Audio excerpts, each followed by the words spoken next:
কোরিয়ানরা কোয়েলের এই ডিমগুলো খাইতে যে এত ভালোবাসে, তো এত ভালোবাসে বললে আমি এনে 3 প্যাকেট কিনে লয়েছি। একটা প্যাকেটেই আছে 20টা ডিম, 60টা কোয়েলের ডিম এখানে।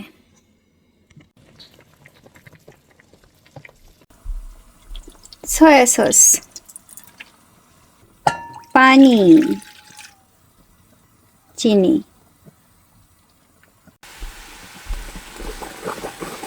পানি ফুটে গেলেই চিনিটা দেখবেন যে গলছে কিনা।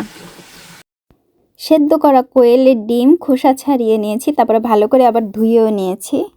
দিয়ে দিতে হবে ধীরে ধীরে।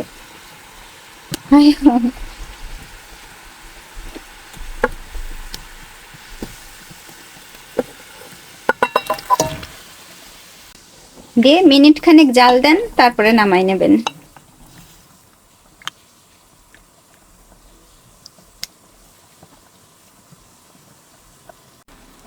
মিনিট 2-এর মতো জাল দিলেই কিন্তু জালটা নিভাই দেবেন অবশ্যই, তা নাহলে কিন্তু ডিম বেশি শক্ত হয়ে যাবে।